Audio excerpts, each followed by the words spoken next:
Hey everybody, it's Chase from Matcha Project. Congratulations and welcome to day 3 of your Mastering Matcha e-course. So today I'm going to show you 3 different ways that you can make matcha at home.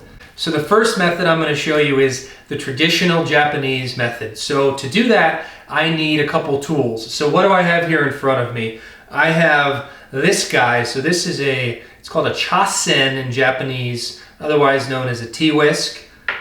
This is a tea scoop, or in Japanese it's called a chashaku. Both the chashaku and the chasen are made from bamboo. I also have in front of me a bowl that I got out of my cabinet.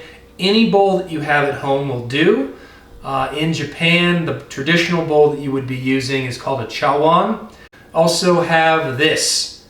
This is key right here.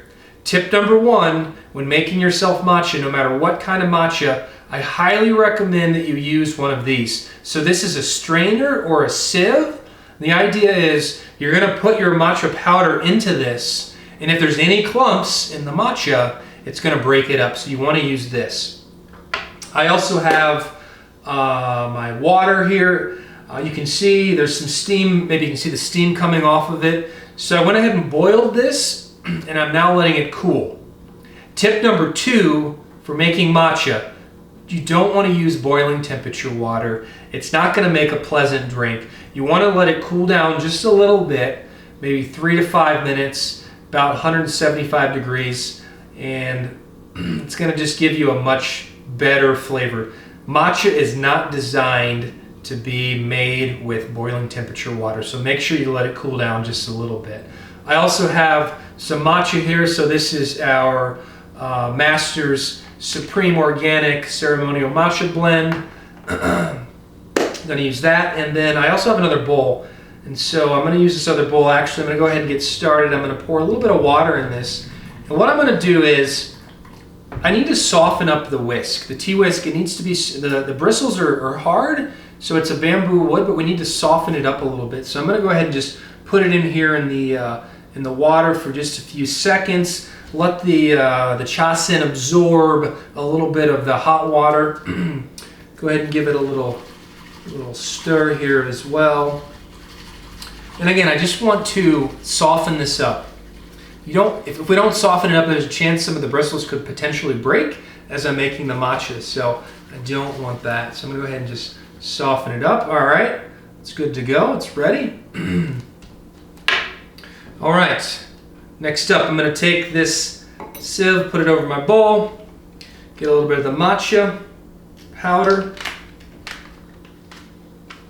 So what you're going to do, you're going to use about 1.5 to 2 grams or 2 large scoops with the chashaku.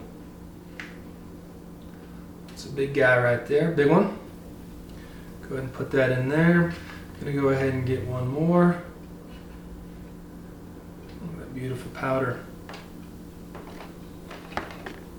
All right. Go ahead and just break this up. I just opened a fresh pouch here, so there's not really a lot of clumps that are in it. So actually, before I go any further, you want to make sure, this is actually tip number 3, make sure that when you open your matcha, you want to seal it as quickly as possible. To keep it as fresh as possible, make sure you seal it. All of our matchas come with a zip seal at the top. So seal it as quickly as possible. Then you're going to want to put it back into the fridge to keep it cool and keep it fresh.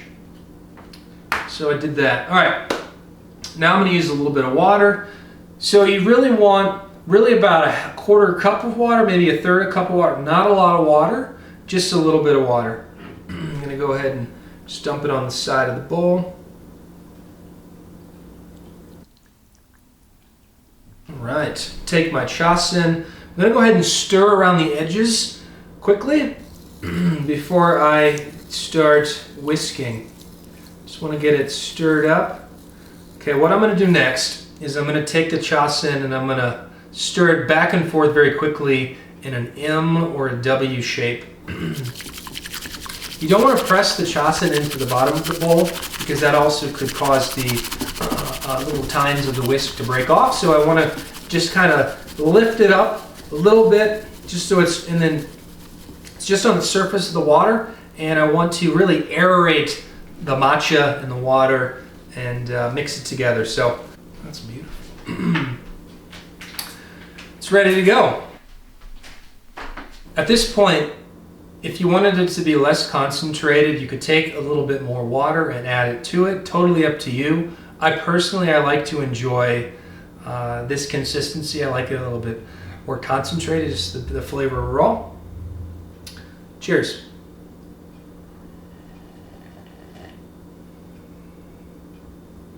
Oh, that's good. And there you have it, guys. Traditional matcha.